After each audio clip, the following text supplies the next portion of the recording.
Dr. Faiman, we know that patients with myeloma are living longer and they're dealing with a different set of challenges than perhaps they previously encountered. So can you speak to the critical role of nurses, specifically in the myeloma trial setting today? Yeah, absolutely.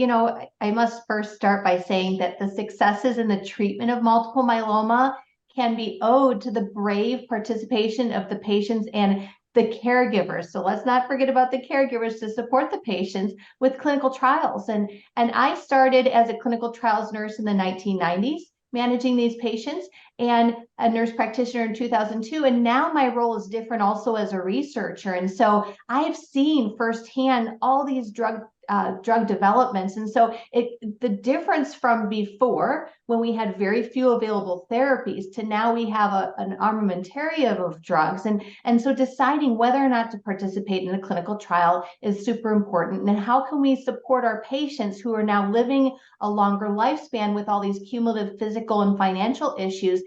How can the nurses support the patients to get the access to the drugs and access to the financial resources they need so that they continue living a good quality of life? I know we have a very robust program to talk about later on, but I think nurses can fill that critical gap of finding resources for patients to allow them to participate in clinical trials to live a better life.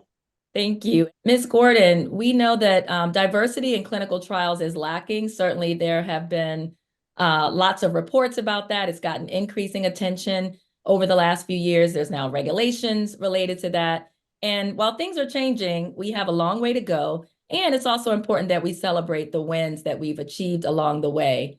So my question for you is, do research nurses play a role in increasing diversity in clinical trials and also in trial innovation? Absolutely. Absolutely. I think that one of the things that is important is community outreach, right? And so we have a lot of opportunities for our research nurses. Well, as in large academic settings, a focus needs to be on exploring ways to have partnerships with our community organizations.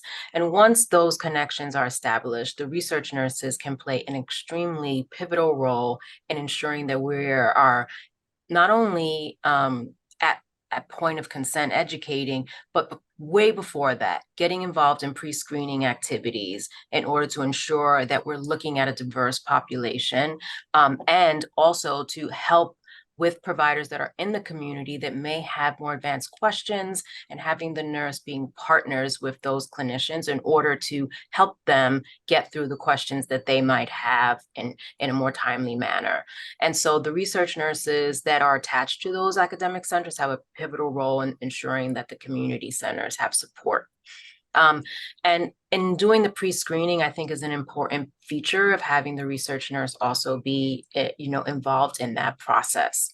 And so I think that we know that the community has needs, and we know that we need to increase that access. So looking at opportunities to partner with those settings, to me, with a research nurse is really critical, and I think is an important way that we can do that. Educating is, I'll keep going back to that. When you get hands on that patient, making sure that they understand what they can expect, and any misconceptions, clearing up misconceptions about being on clinical trials is really important, so that, when you have a patient that is eligible, that they feel comfortable and confident in joining that study.